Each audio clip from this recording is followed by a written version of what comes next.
Hi, it's Paula. I'm here with whoever holds a stone, even though we don't do that. I'm here with Richard and Greg and my son Tom on drums. We are here today to talk about stuff. That's the theme of today's show is stuff. Okay, so I've been reading 3 different books, and one of the books I'm reading right now is a book of speeches by women. So there's this person, Ann Richards. Do you know who she is? Because Well, there was one who was governor of Texas. yeah, Is this the same one? yeah. So I didn't know anything about her until I read the speech, and she was talking at the Democratic National Convention as the keynote address, and it was the year that George Bush was running, I guess, and won. And there were a couple things in this speech that I really liked, and one of them was a quote. She was talking about George Bush, and she said he was born with a silver foot in his mouth. I just thought that was very clever. But then there's this little spiel she goes on, which she's talking about the Republicans, and she's talking about the conservative tenets of the Republican Party. Mm-hmm. It says, they've told the farmers that they were selfish, that they would drive up food prices if they asked the government to intervene on behalf of the family farm. And we watched farms go on the auction block while we bought food from foreign countries. They told working mothers it's their fault their families are falling apart because they had to go to work to keep their kids in jeans and tennis shoes in college. They told American labor they were trying to ruin free enterprise by asking for 60 days' notice of plant closings. And they told the auto industry and the street industry and the timer industry and the oil industry, companies being threatened by foreign products flooding this country, that you're protectionist if you think the government should enforce our trade laws. When they belittle us for demanding clean air and clean water, for trying to save the oceans and the ozone layer. All of that is wrong. She does a little repeat throughout it. I just took all the repeats out. But it doesn't seem like anything's changed except that things have gotten worse. We've got a society, all these things are still, the farms being taken over by big pharma, big farms, what is it called? Agriculture. Those things, that was a plan. That was a plan for all those family farms to go under. They wanted all that. I mean, what do we need? What do we need to survive? We need food. Those family farms went under on purpose so that the big farm industry could buy them up and make money off of. And then they use the worst chemicals, and they don't care about the people that they're feeding. And that's gotten worse.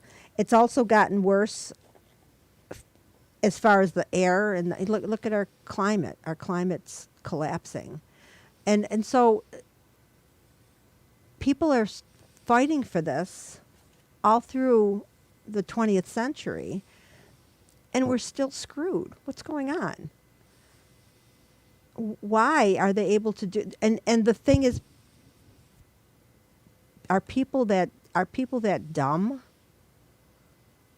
that they believe what the Republicans are telling them, that there is no climate change? I mean, do they really believe that? Because all of the pundits and that's why those pundits are running for office. It's because they're the most believable people. Oh. You know her? Yes. Oh, Sandra. Oh, my goodness. It's so good to see your name. I miss you. She was my hot tub buddy in Florida. I haven't talked to her in a long time. She's a brilliant woman. So anyway, I just thought this was part of a speech back, what is this, the 80s? Yeah. And where have we gone? We've just gotten worse. And that's how I'm starting today. I've got a few other things, but maybe I'll do you have anything that you want to say about that or about Ann Richards? Because I never heard of her before, but she seems like she would be somebody worth knowing. When gerrymandering took place in Texas Mm-hmm. in the 80s, Mm-hmm. and there were districts that sort of looked like the Hawaiian Islands, like all these little archipelagos, Mm-hmm. just enough for Republicans in each to get her elected. Mm-hmm. She justified it. She said, so what's wrong with being creative with setting up districts? And I thought, oh, well, you just showed where your heart really is at. It's getting elected. It's not having a fair election. But I mean, that's true because it should be fair either way. But if it benefited the Democrats, she was probably all for it. But still, She was a Democrat? yeah, Oh. yeah, she was a Democrat. Mm. I know that's what's remarkable. A Democrat in Texas Mm-hmm. who actually won. Yeah, times have changed. Yeah, I guess so. So I'm interested in knowing more about her. I've only got a few more. I had some really interesting. There were some really good speeches in this book. I think Karen gave it to me a long time ago. She had an extra copy, so I ended up. It was on my bookshelf for a while, and I just picked it up. But I've got one quote that I thought you might be interested in talking about. It's from one of the YouTube channels that I watch. It's Spinoza's Philosophy is the YouTube channel. And the name of this particular recording was "The Genius Who Destroyed Religion and Died." I mean, it's not related really, but so the quote is, "A miracle is a gap in knowledge covered up by an excess of imagination." That's interesting. Because the laws of nature cannot be broken. It's not contingent on whether or not you're praying for something. Mm-hmm. It's the laws of nature are the laws of nature. They are the laws of they don't change for specific. Like people will just think, oh, it's a miracle. If somebody gets better and their prognosis is bad, yeah, they can get better because there's things within the body that can heal you. So that's not a miracle. That's just the laws of nature working correctly. So I love that because I keep thinking about the monks in the Middle Ages who would stage miracles to collect money. Oh. So Yeah. they were almost like carnival barkers. Yeah, they would stage these miracles for crowds of people, and then they would get money in exchange for, oh, it's a miracle, Wow. But they knew it was staged, but the people were ignorant and they had a lot of imagination and they just let it go. Mm. But what do you think? What do you think about miracles? It's a way of interpreting the world that is non-rational. Absolutely. That's a good quote. Miracle is a gap in knowledge covered up by imagination. Covered up by an excess of imagination. I like the excess part. It wasn't a quote from Spinoza. It was a quote by whoever this guy is that has this YouTube channel he was writing about it. So I don't know who to attribute it to because there's no names connected with these things. But that's one channel I listen to. I always think of the Academy Awards. Mm-hmm. If somebody gets up to accept an Oscar, Mm-hmm. what's the first thing they do? They thank all the people, the director, Yeah. the other actors and that. It should be that way with quotes. You might have said the quote, but you might have got it from your teacher or something else might have happened in your life and it contributed. Right. There's everything that and you don't know. I know one time I thought I had this really remarkable idea about time, and I don't remember what that remarkable idea was. And I thought it was original, and then I reread. I think it was A Hitchhiker's Guide, and or even Cowgirls Get the Blues. One of those weird books, And I reread it, and it was exactly from the book, and I had read it before. So I knew that I had borrowed it without really realizing it. Yeah. And it was just a fluke. But yeah, we're So synthesizing. Yeah. you don't believe there were individuals, Richard? I don't. You believe it's all one collective? I think we're interconnected. Yeah, we're interconnected. There's a famous poem. I'm sure you heard of the first line of this poem. No man is an island. Yeah, I heard that line. Yeah, Yeah. that's from 1650 from John Donne. Oh. Yeah. Yeah, the reason I know it is because I was wondering about Hemingway's book, For Whom the Bell Tolls. It's from the same poem, No Man is an Island. And Oh. who does the bell toll for? It tolls for thee. But so that book, that poem, No Man is an Island, means we're all interconnected. We're not separate individuals. Yeah, and I think with science is coming to the conclusion more and more that we're not individual, that we're a collective, and so all of these philosophers and all of these poets from the past who would say things like this, they just had a sense of it before it was proven. And I was just talking to Sanford about this yesterday because I'm still reading Dante's The Divine Comedy, and honestly, I got 100 pages left, and it's killing me. It's really killing me.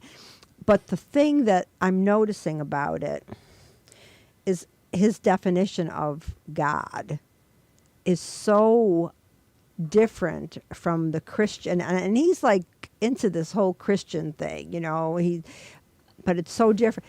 God is not an entity. God is light, which is so Spinoza, and it's so Spinoza.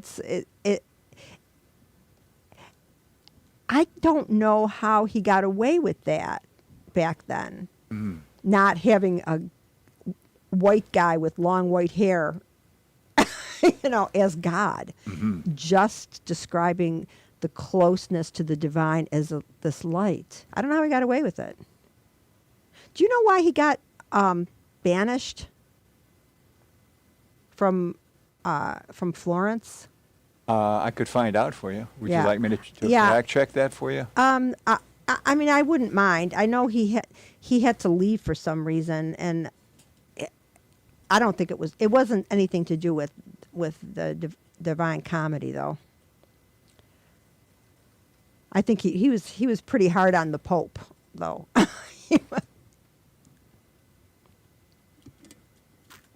I used to know the answer to this, by the way. I think I may have known it earlier today. I can't remember it. He sided with the wrong political party in an election. Oh, yeah. Well, they were sticklers back then. Yeah. Yeah, but Yeah. So in Florence, part of Italy, at the time you had the Pope, then you had the Holy Roman Empire, which had an emperor. yeah. And then people had to decide, do we follow the Pope or the emperor of the Holy Roman Empire? Oh. He took the wrong side. Well, I guess Boniface, the whatever number that was, he was, he's very specific in this Divine Comedy that he was selling indulgences. Like he would excommunicate people and then he would sell them access back to the church. And, I can't believe that they didn't, shoot him in the head for that. That seems like a execution, something that would be worthy of an execution, burning at the stake. So, well, I'm really tired of the book. I'm going to finish it because I have to. Something inside of me is forcing me to. So, What are you reading there, chickadee? Actually, I want to talk about the gods must be crazy. Oh, okay.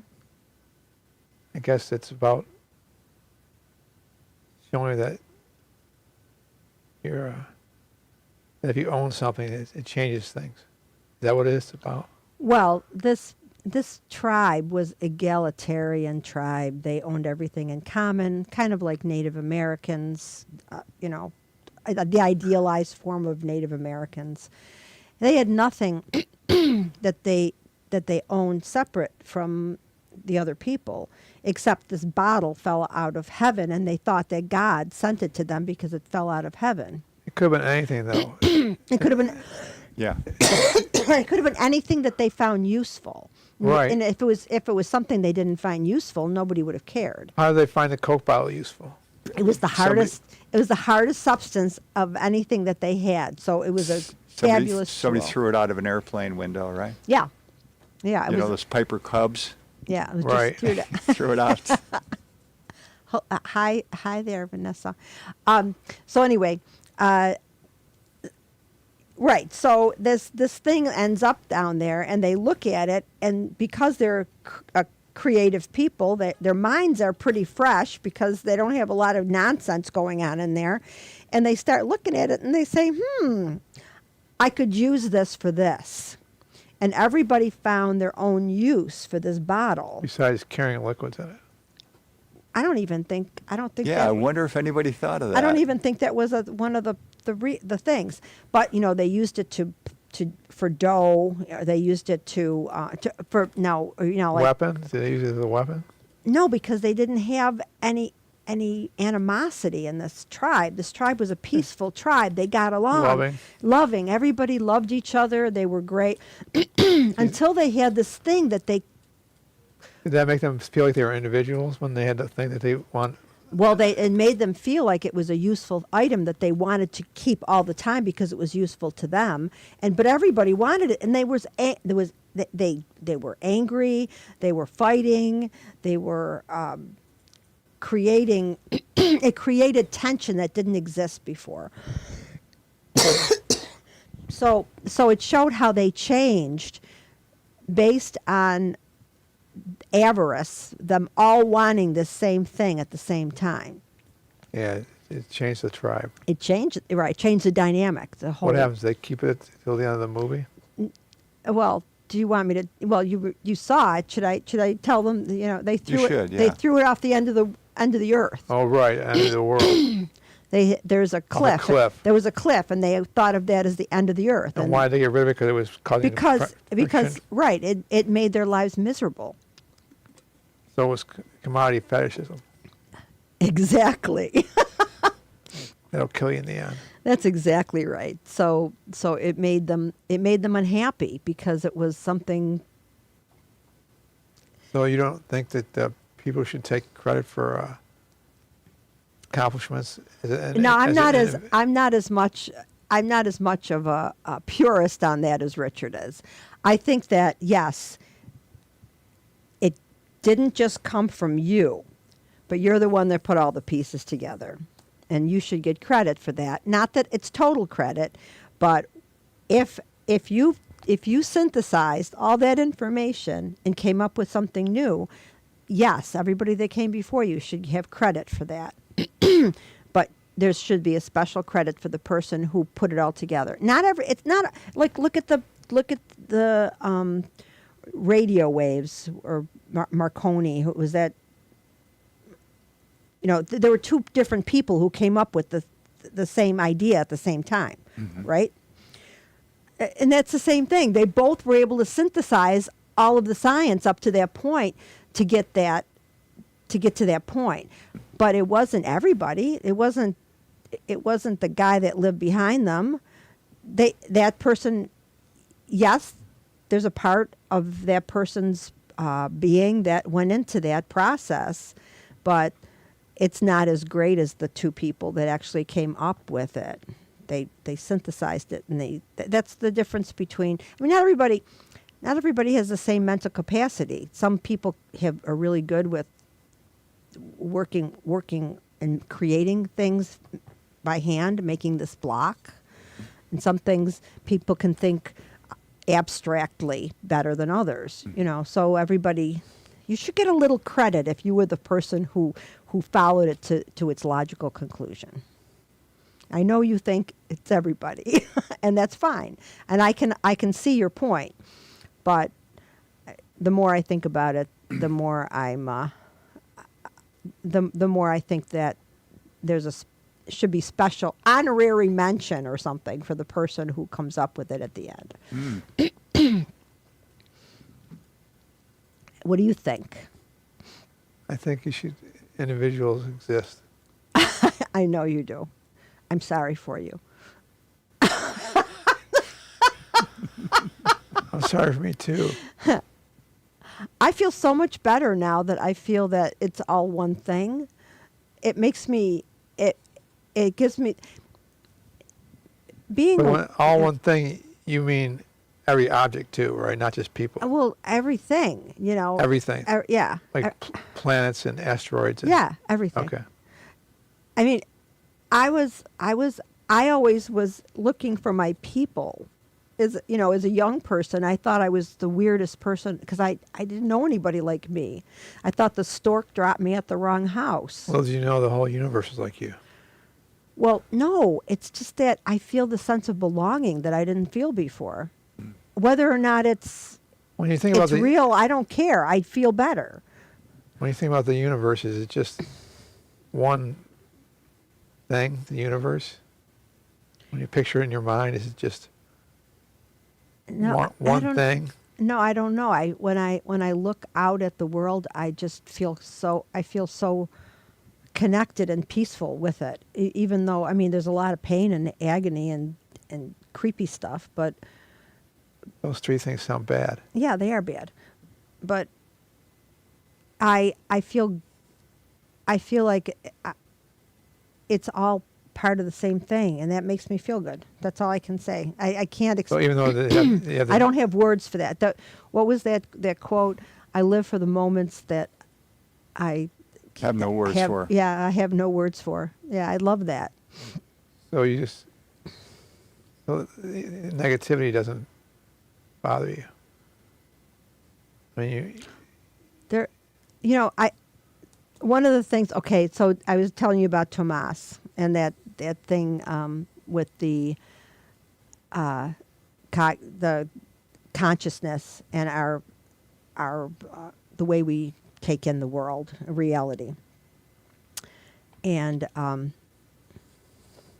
the one, I think I just lost my train of thought. That's terrible. I hate when that happens.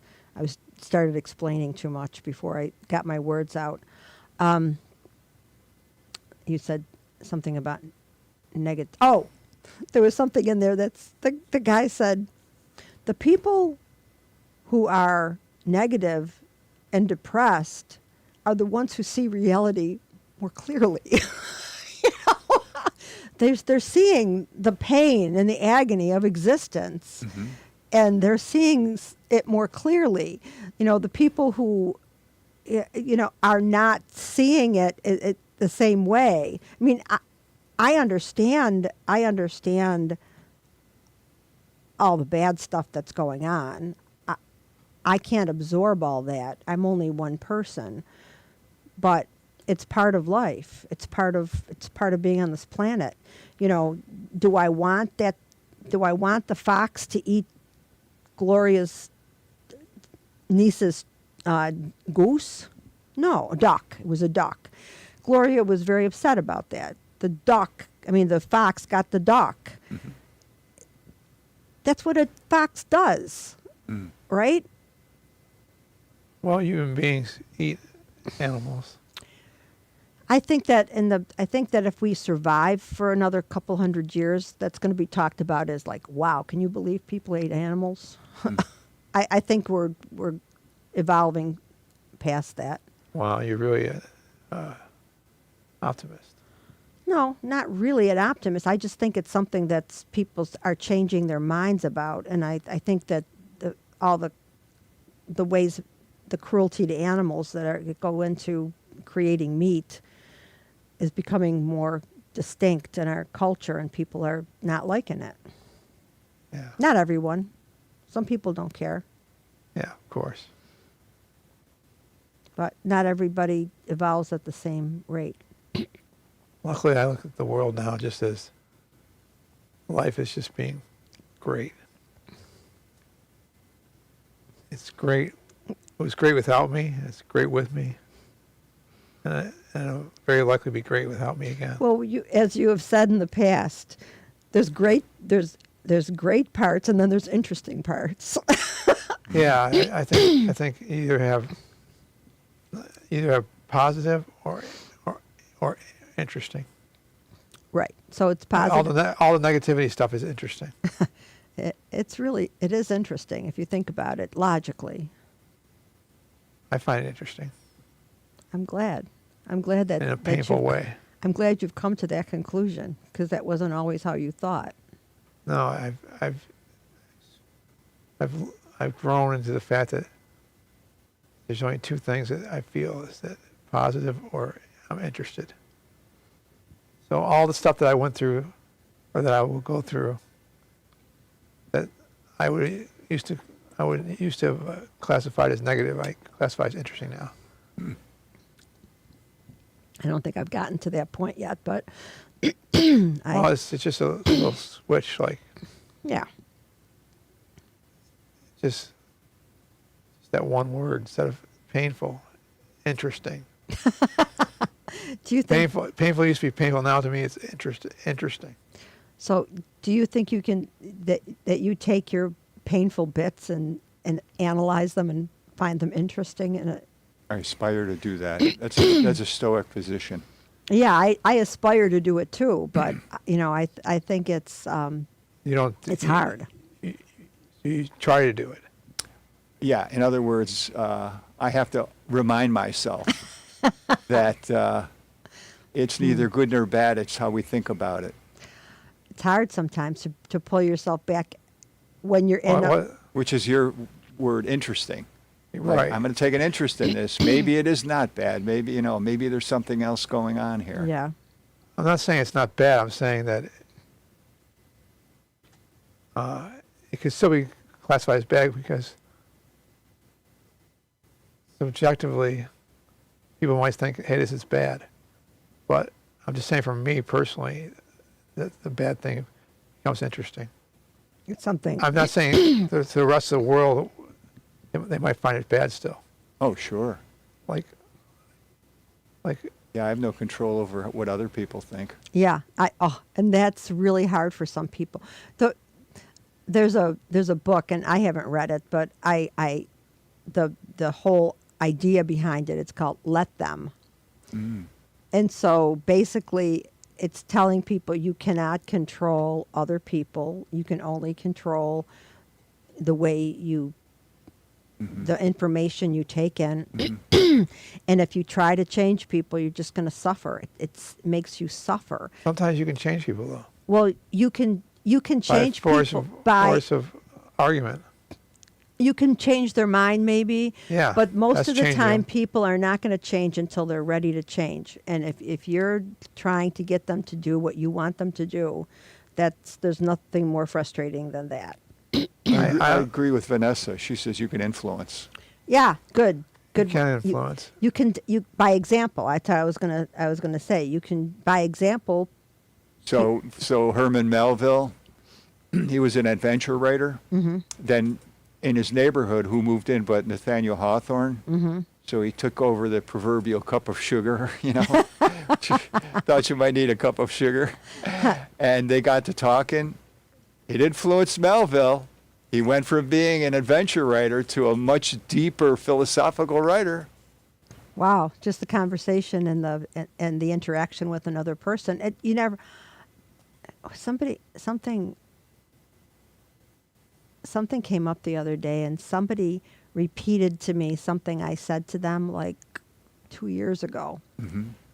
And they said that every time this happens, that comes into their head now, and it helps them. And I thought, it was just a throwaway line. I wasn't sitting there trying to.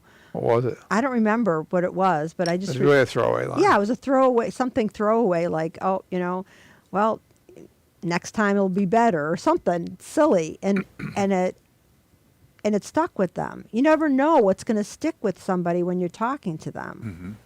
You know, I mean, I had a speaking of Vanessa, I had a great conversation with her on the phone today, and we talked about a lot of stuff, and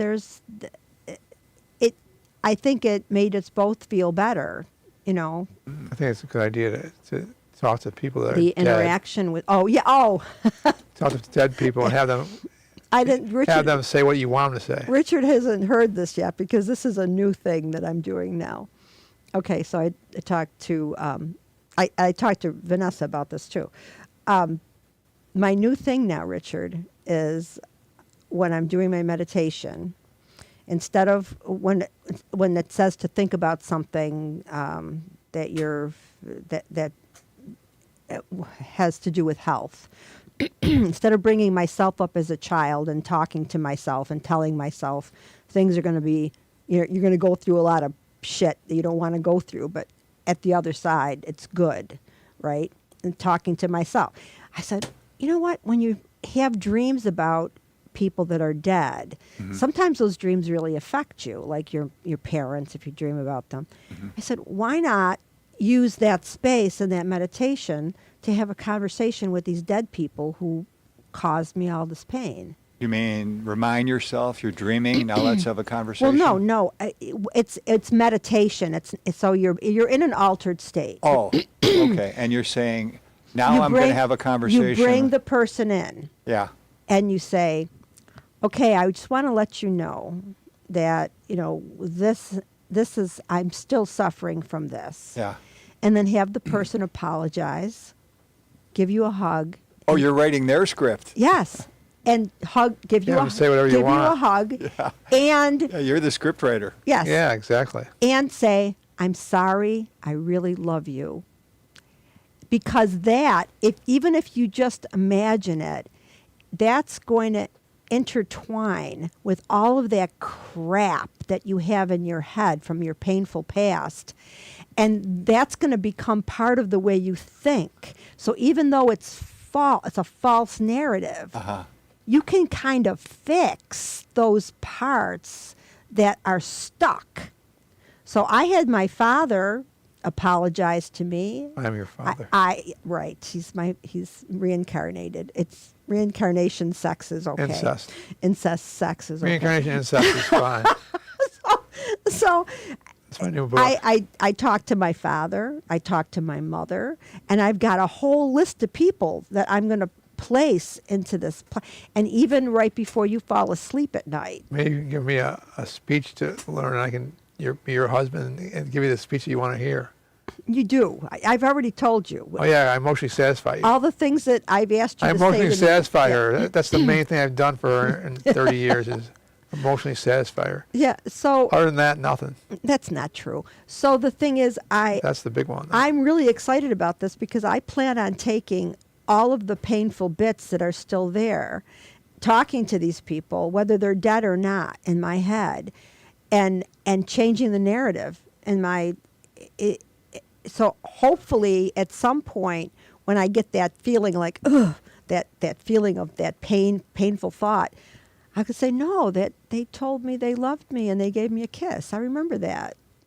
Because it happened in my imagination. That's and good enough. Your brain still responds to it. Your mind still responds to it. Right, your mind will still respond to it.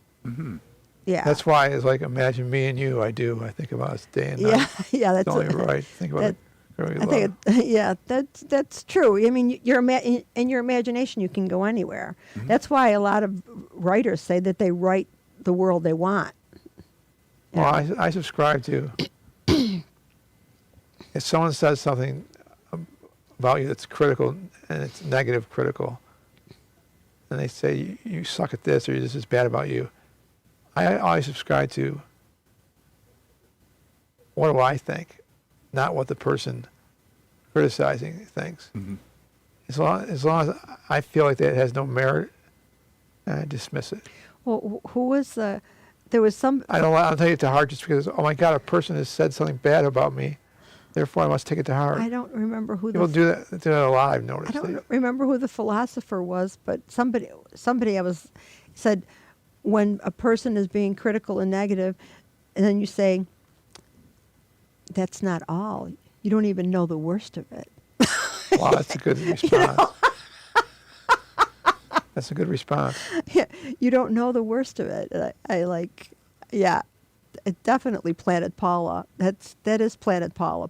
Paula lives on her own planet where everyone is nice to each other, and people love each other and they're kind. That's the planet I Would live you on. marry me on Planet Paula? I would. I married you on Planet Paula. You just didn't know it. Oh, yeah. Or I on wouldn't have Planet Paula. accepted anyone in Planet Paula that So wasn't. why do you want to marry a very, very, very, very, very, very flawed individual who doesn't know how to cope with life? Because Why did that turn you on? How could you fall for that? Someone who's very, very, very, very, very flawed and can't cope with life. Can't cope well okay, with life. I because- can cope with it. I just can't cope well. because I can love cope very Yeah. poorly with it. because love is half the way you feel about someone and half the way they make you feel about yourself. That's true. 50% And exactly. I 50%. didn't make that up. That was a quote I read someplace. Was that Love Story with Eric Siegel? I don't think so. You know, and you made me feel good about myself. Love means saying all you have to say you're sorry. Yeah, I'll always have it. I think it's different than that. But yeah, I think that you made me feel good about myself, and I was able to take risks that I couldn't take before, and it was good. That's Yeah, good. you took some artistic risks. Richard, we're already like way into the show, and we haven't talked about anything on your list yet. I apologize. What's going on with Next you? show, I want to do stuff on my list. Make a list. We'll use it. Well, that's Make a why I'm list. bringing it up. If Richard can do the list, I'm sure I can do the list. You can do a list. A list. Let Richard talk about his list now. First, I want to say your discussion about writing the script for both sides Yeah. helped me interpret a cartoon from the New Yorker. Uh-huh. A woman is sitting down at a table with her boyfriend. Mm-hmm. She says, "I've been over this 1,000 times in my mind, and woe to you if you don't say what I thought you were going to say." Trying to pull that into reality would be It makes me think when you're with someone, you should. If they don't answer your question the way you want it, you should say, "No, I need the right answer." Like with De Niro or Pesci, like you give me the answers, but worry about the right answer. Ooh. So I made it easy for Greg in the beginning because I was I was already older and I had experience with life. So when I would tell him, when I ask you first of all, if I ask you how I look in something and I look horrible, I need you to tell me that I have other things I look better in. That's okay.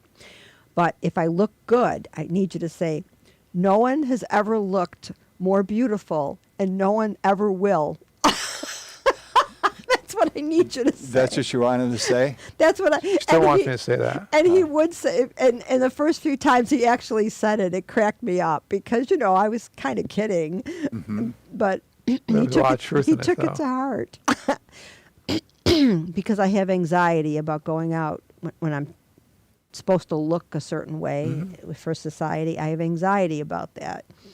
Yeah, that thing came up on the No Exit show yesterday. And that is, if you're born and raised a woman, it's drilled into you that it's super important the way you look. Absolutely. If you're a trans person, you've skipped all that. Absolutely. So when there are women who say to trans people, "You haven't really paid your dues." Well, I've had this conversation with Lori because not that she hasn't paid her dues, but she has never had to suffer through that feeling of walking down the street and being weighed for every aspect of the way you look. I mean, every single aspect needs to be perfect, or somebody's going to say something nasty to you. She's got a much more positive way of looking at herself, and that's great, but there's a difference in that. I don't know what that means, Vanessa. Pay the troll toll. I don't know But anyway, who did you have a woman on your show yesterday? Now, On the show, I was talking about Rachel Dolezal. She had a position of prestige at the NAACP. She was a great organizer. She was white. but she was Her parents said, you know, we are from Western Europe. We don't have any. Yeah. And it caused a big controversy. Yeah. Like, what should the NAACP do? And so I was reading the negative and positive arguments. And one of the arguments, yeah, you should fire her. She never paid the dues of a black person. She never had the painful experiences. Yeah, I get that. I get that. You're saying that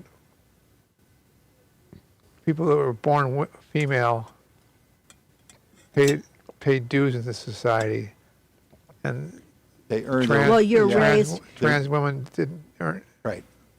It depends. I guess it depends when you've transitioned too. You know, I mean, if you're young when you transition, it might be different. But aren't they paying dues by Yeah. Different kind of dues. Yeah. They're paying trans dues. Yes, I agree with that.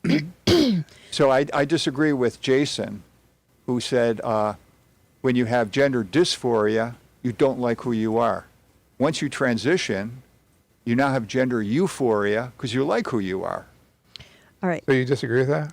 Yeah, I do. Yeah. So Why? Because you've entered into a whole new set of difficulties. societal Yeah. challenges. It's not like your life is, oh, it's euphoric. It's You know, wonderful. As a little girl, for instance, as a little girl, I was told when I had a dress on that I had to sit with my knees together and my ankles crossed and tucked behind me.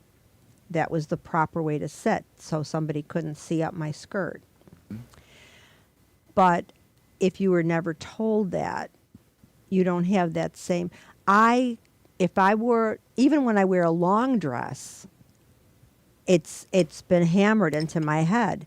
That thing, put my knees together and put my feet, tuck my, it's just part of my mental makeup. But if you've never been told that, you're not as aware of the way you're sitting with skirt on. You're not aware of it. It doesn't even occur to you. And so that was the one thing that I had the discussion, you know, and I feel, I don't, like you said, there are huge challenges for trans women. Huge. Like what? Well, Vanessa said that when she moved back here as a trans person from Hawaii, Yeah.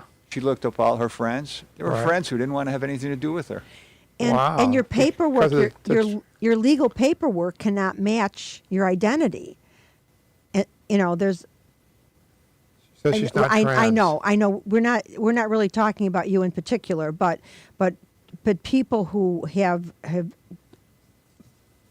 gender differences, they have a problem. They've got a legal name, and they've got their assumed name, who they feel is really who they are, and unless you change it legally and go through that whole thing, and the government's not trying to make it harder and harder to do that.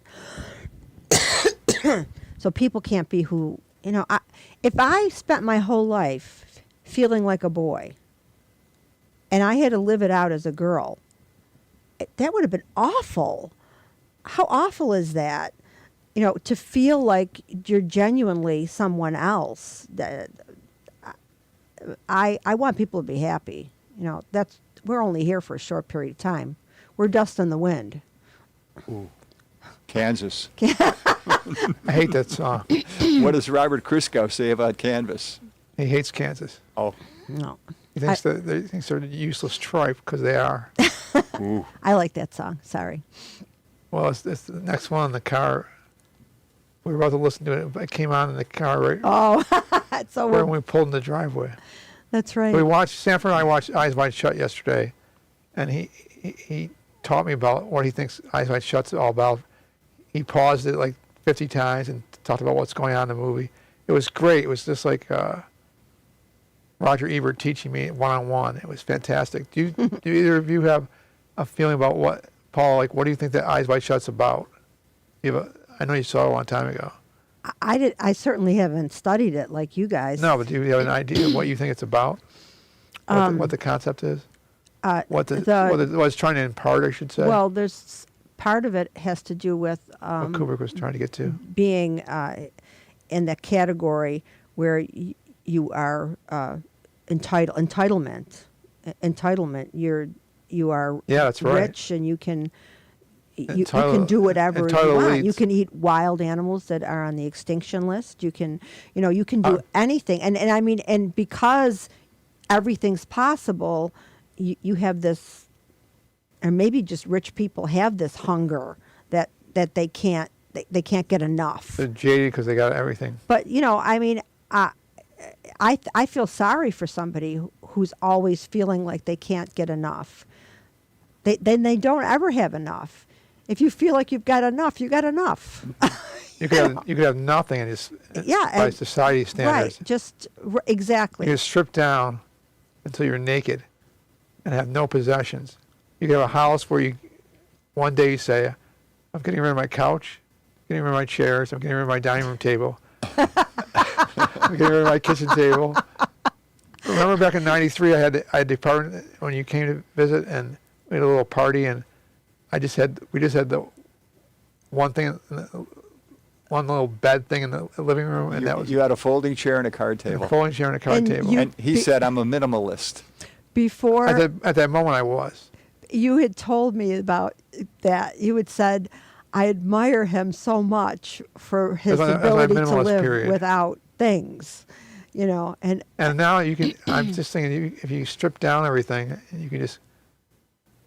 Wow, you can really get to the essence. Get rid of everything, or most things. Well, you remember having an idea what you thought Eyes Wide Shut was about, or what was trying to impart to the Kubrick was trying to do? Oh, in that movie? Yeah, what was he trying to do? Do you remember what Well, you thought it's- about that? When it comes to interpretation, I think all interpretations are valid. Yeah, they are. But he did that with me, what he did with you. He said, I'm going to pause the scene here. Now look how Tom Cruise looks back. What's he trying to communicate? Well, you did that. You watched the same movie with him? yeah, he likes talking about that movie. He's got an interpretation that's a little Wow. different. Yeah, well, it's great. That's great that he's put so much time and effort into that. You can take other people's artwork. We're all part of one collective. There's no individuals. There's no reason to think it's Stanley Kubrick's film. It should say a film by people. As you get rid of Kubrick. Kubrick was really the opposite in his stance. He thought, I am doing a Stanley Kubrick production. It's directed by me, produced by me, written by me. Yeah. I do cinematography, handheld cinematography. I oversee the editing. It's a Stanley Kubrick picture. And he makes a big deal of putting his name over and over and over in the credits. He just felt like I'm an individual and I'm the most important individual in cinema. And therefore this is about me. It's not about the collective. And it really should have said directed by people, produced by people. You don't even need that. That's superfluous. Just no credits. Credits are bullshit. Would you agree with that, Richard? That you should put movie like when we show Ross and Gwen again, we should get rid of all the credits on it, right? Well, It shouldn't say Suzanne Taylor. It shouldn't say Ross and Full. It shouldn't say Guinevere Kears. Well, but it even shouldn't say Richard but Wicca. The actors actually did do the acting, though. yeah, I mean, credits are a way of saying thank you Yeah. to the people who participated in this thing. There's a film by Kurosawa. At the very end of the credits, he put down directed by Akira Kurosawa. He didn't do what a lot of people do, like right near the beginning of the title, you know? Right. He put it. I don't know anything about. We tried to watch one movie one time. I didn't really. I guess I didn't get it, but I didn't really care for Kurosawa because what was that? Was the one about the we watched? The Munchkins, and they had the Wicked Witch. No, that was the house fault. Cut it out. The Corleone crime family, No, and they have this father, and then they that's have right because he's responsible for all the movies. I forgot. Rocco and his brothers is the same kind of thing as The Godfather, Paula. Is it? Rocco and his brothers. Oh. You ever seen it? No. That's Kurosawa. Rocco and Okay. his brothers. All right. I did. Kurosawa also did The Shining.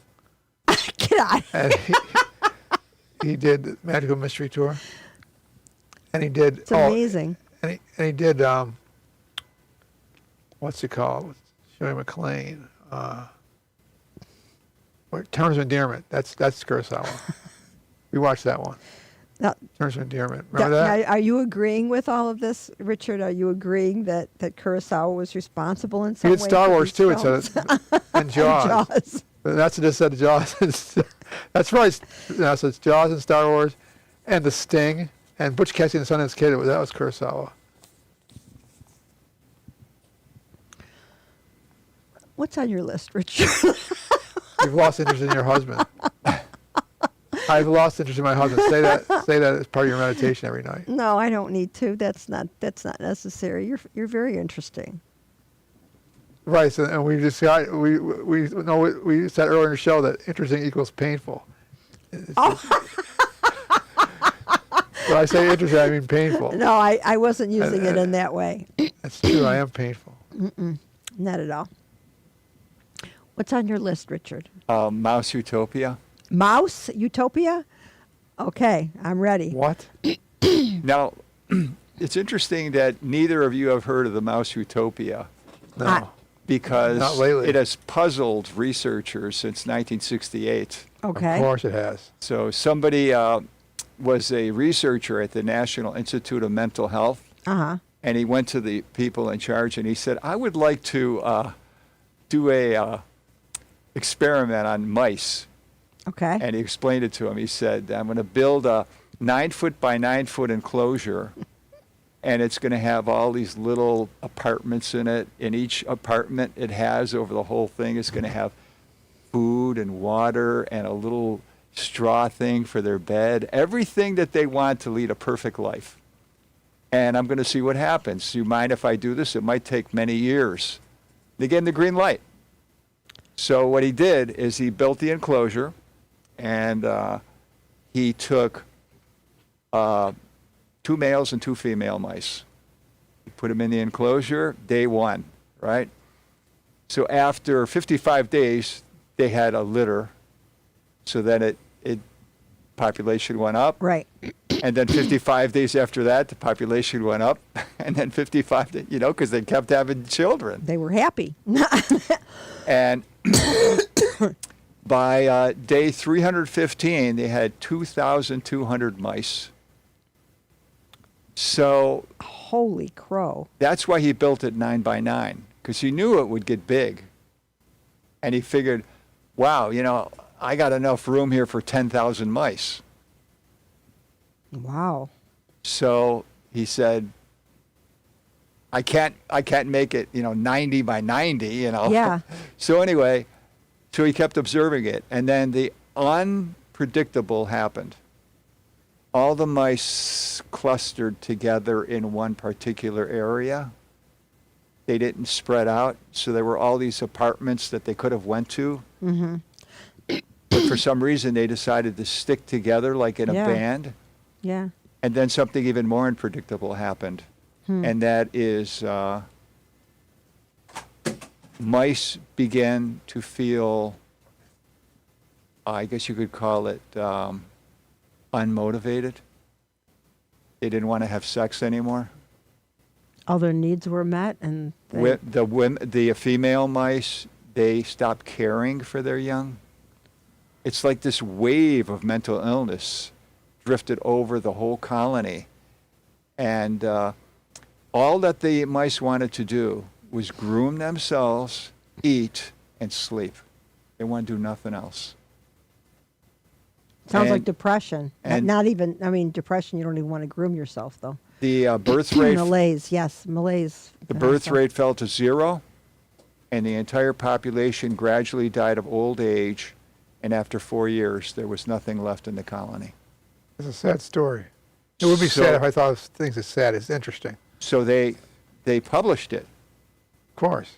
And then all these theories from the general public, including people who wrote songs in the 70s. Yeah.